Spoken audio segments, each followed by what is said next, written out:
송은재TV 시작합니다. 검찰의 이재명의 대장동 비리에 대한 수사는 두 갈래로 진행이 되고 있습니다. 하나는 불법 자금이 얼마만큼 이동이 됐느냐, 불법 자금이 얼마만큼 유통이 됐느냐, 또 하나는 이 불법 자금이 어디에 사용이 됐느냐, 누가 이걸 사용했느냐, 이 두 가지입니다. 이 수사의 초점은. 하나는 불법 자금의 규모가 어느 정도 되느냐입니다. 지금까지 드러난 것은 10억 원 규모입니다.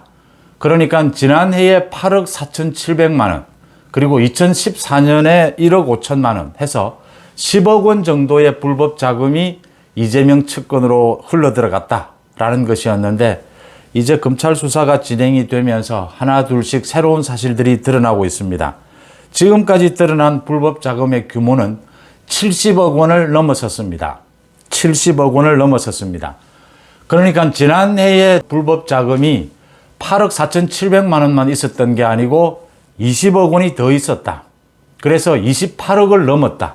그 다음 2014년에는 1억 5천만 원만 있었던 것이 아니고 43억 원의 불법 자금이 조성이 됐다. 70억 원이 넘는다라고 하는 것이 검찰 수사에서 확인이 된 부분입니다. 70억 원이 넘는 불법 자금, 앞으로 수백억 원으로 늘어날 것이다 라고 하는 부분입니다.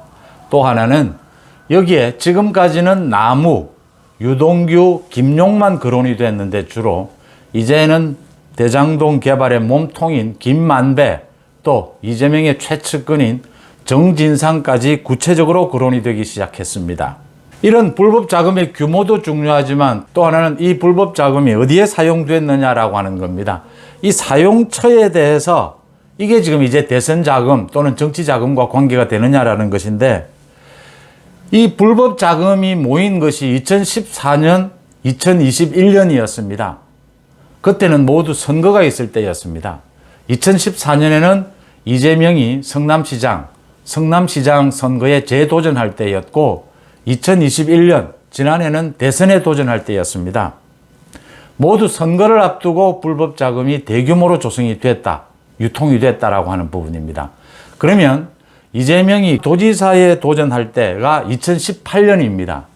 2018년에는 어느 정도 불법 자금의 유통이 없었느냐라는 부분을 지금 검찰이 들여다보고 있습니다. 검찰의 수사 결과 지금 조선일보, 동아일보, 중앙일보 등등 모든 언론의 보도를 종합을 해보면 불법 자금 규모가 70억 원 이상으로 늘어났고, 김만배, 정진상까지 구체적으로 거론되기 시작했고, 불법 자금은 대부분 이재명의 선거를 앞두고 조성이 됐다라고 하는 부분입니다. 이 부분 한번 짚어보겠습니다. 검찰이 최근에 남욱 변호사로부터 진술을 확보한 것이 지난해에 8억 4,700만 원, 이걸 남욱이 받아서 중간 과정을 거쳐서 유동규를 거쳐 김용에게 전달했다. 그래서 지금 김용이 구속이 됐습니다. 그런데 이 8억 4,700만 원 외에 20억 원이 더 조성이 됐다. 지금 대장동 개발에 참여한 그 토목 건설업체들 등을 통해서 20억 원을 남욱이 더 조성을 했다. 이 20억 원은 어디로 갔느냐? 현재까지는 그러면 지난해에 조성한 불법 자금 규모는 28억 4,700만 원입니다. 이 20억 원이 어디로 전달이 됐느냐? 김용 아니면 정진상 아니겠느냐라는 부분을 검찰이 확인 작업에 들어가 있습니다. 모두 토목건설업체로부터 이런 돈을 조성을 할 때는 대가를 약속을 했다라고 합니다. 남욱이 안양의 탄약고 이전 사업을 맡게 되면 그 토목공사권도 주겠다라는 식으로 이렇게 돈을 조성했다라고 합니다.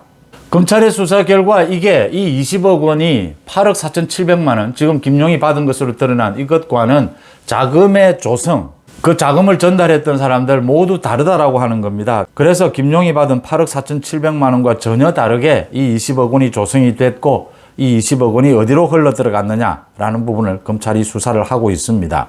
검찰은 또 지난 2014년, 이건 유동규의 진술이죠. 1억 5천만 원을 만들어서 1억 원 김용에게, 5천만 원은 정진상에게 줬다라는 게 유동규의 진술입니다. 이 부분을 정확하게 확인한 결과 최근에 나온 진술은 아닌데, 이미 지난해에 문재인 정권 시절에 수사를 하다가, 대장동 비리 수사를 하다가 이미 진술이 나왔던 부분입니다. 그러니까 대장동에 참가했던 그 토목 건설 업체들, 이 업체들이 만든 돈이 43억 원이었다. 대장동에 참가했던 그 토목 건설 업체들이 43억 원을 지난 2014년에 조성을 했다. 이건 지난해에 이미 토목업자들이 진술을 한 부분입니다. 검찰에서.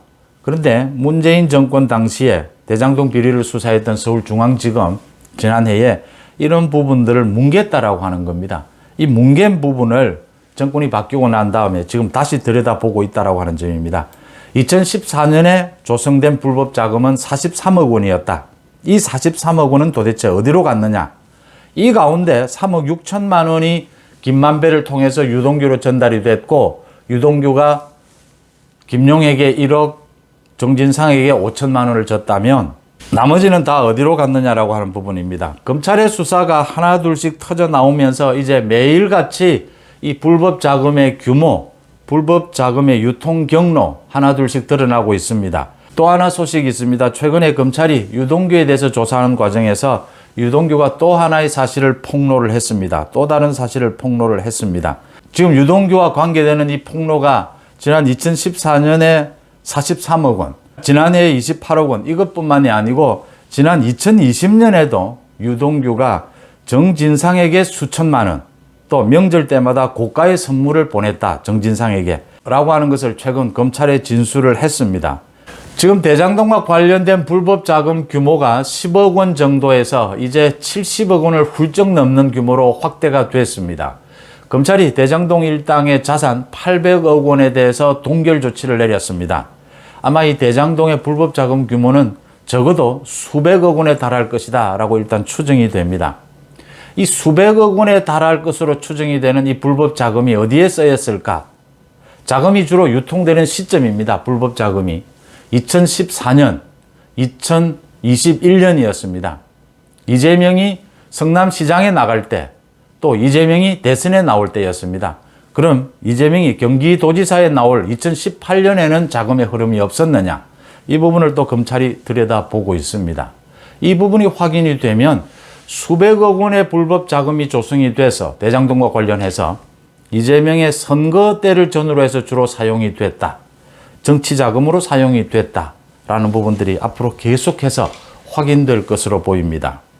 이재명과 이재명 측근 정성호 의원을 비롯해서는 어제 1200명의 지지자를 모으고 촛불 시위를 이야기를 하고 이재명을 지키자라고 이야기를 합니다.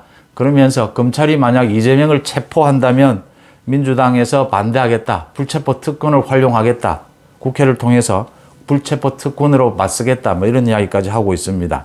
이재명에 대해서 검찰이 불시에 체포할 수도 있다는 것도 예상하고 있고, 또 하나는 자신의 개딸들을 비롯한 이 지지층에 호소하는 것이기도 합니다.